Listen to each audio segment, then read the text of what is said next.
अस्सलाम वालेकुम नाजरीन, मैं हूं आपका मेज़बान आमिर कमर सलारपुरी और आप देख रहे हैं मुल्क हिंदुस्तान के मारूफ शायर जनाब डॉक्टर तनवीर गौहर का मशहूर वक्त शुमारा तनवीर अदब का न्यूज चैनल टी न्यूज। नाज़रीन, आप तमाम हजरात का हमारे चैनल पर खैर मकदम है। नाज़रीन, तनवीर अदब हफ्तावारी शुमारे का एक बहुत ही खास और बहुत ही अहम इदारिया आप तमाम हजरात की खिदमत में हाजिर करने जा रहा हूं। लेकिन उससे पहले आपको बता दूं कि अगर अभी तक आपने हमारे न्यूज चैनल को सब्सक्राइब नहीं किया तो जरूर सब्सक्राइब कर लें, वीडियो को लाइक और शेयर जरूर करें और कमेंट बॉक्स में अपनी राय जरूर पेश करें। तो चलिए वीडियो शुरू करते हैं। अब की बार बुंटाधार, जी हां नाज़रीन, अब की बार बुंटाधार।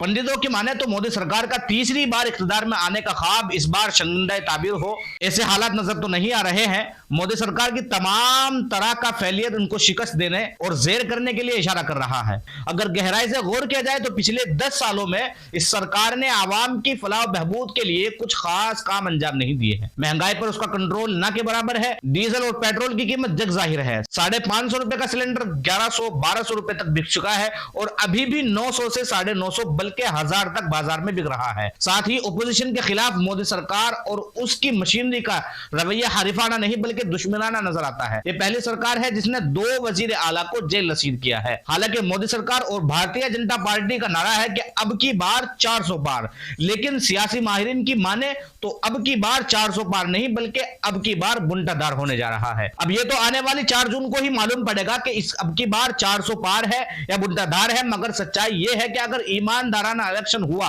जैसे कि अपोजिशन पार्टियां इल्जाम आयद करती हैं कि मशीन से जब वोटिंग होती है तो घपला होता है और इलेक्शन बीजेपी के हक में जाता है, अगर ऐसा कुछ न हुआ और ईमानदाराना इलेक्शन रहा तो इसमें कोई शक व शुबे की गुंजाइश नहीं है कि इस बार मोदी सरकार खतरे में है। बाकी वल्लाहु आलम। नाज़रीन, आज की इस वीडियो में सिर्फ इतना ही। मिलते हैं इंशाल्लाह अगली वीडियो में, तब तक के लिए अल्लाह हाफिज। अस्सलाम वालेकुम व रहमतुल्लाहि व बरकातहू।